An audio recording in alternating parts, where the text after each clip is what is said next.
Ayan guys, good morning. Hey, hey, hey. Ayan guys, pupunta tayo sa bundok. Gumising tayo ng 5:00 ng imedya para masaksihan natin ng dalawang mata natin kung gaano talaga kaganda ang bundok doon sa Kanayan, Bukidnon.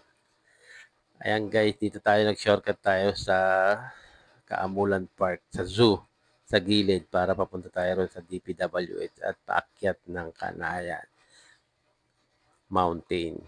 Tara guys, samahan nyo ko. Let's go guys! Hello guys, nandito na tayo sa medyo mababa pa road. Ayan, ang inakyat natin. Ang taas.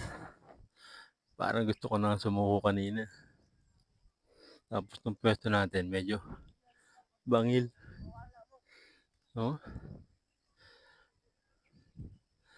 Taas niya, no? Ay, grabe. Ah! Hello, Bukidnon. Papahinga lang tayo guys. Kasi pagod. Napagod tayo guys. Hiningal. Guys, mahirap lang guys. Yung pababa naman. Ayan, no? Pag nagkamali ka dyan guys, langit babagsakan mo. Ayun pa yung pinakamataas yun. Hindi pa natin naakyat yan sa likod. Ayan. Maganda raw dyan. Kaya lang, pagod na. Pahinga lang tayo guys. Try natin ulit mamaya. Ayan guys, nakababa na tayo. Nakababa na tayo doon sa taas. Kung saan tayo galing kanina. Ayan. Yun, may kubo sa malayo. Diyan tayo galing. Ngayon, dito naman tayo. Ayan. Ayan guys. Ganda ng tanawin, di ba? Ganyan, kaganda. Ang bukid nun. Eh, yung mga bukid nila. Tapos guys, maglalakad tayo. Hindi na tayo mabot sa taas yung may pine tree.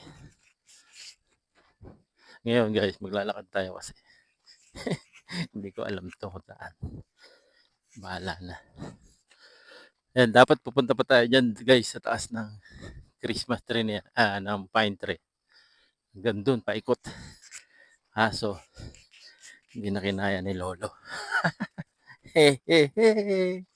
Hindi na kaya ni Lolo ang sakit ng tuhod.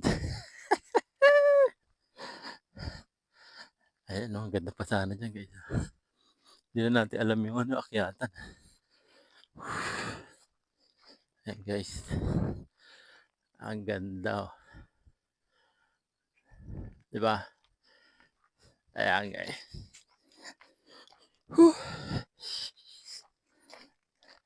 Tayo maglalakad-lakad muna. Medyo mahaba-haba pa to. Ayan guys. Hindi natin alam kung saan to. Sige guys, bye-bye. Thank you for watching Alas TV Adventure.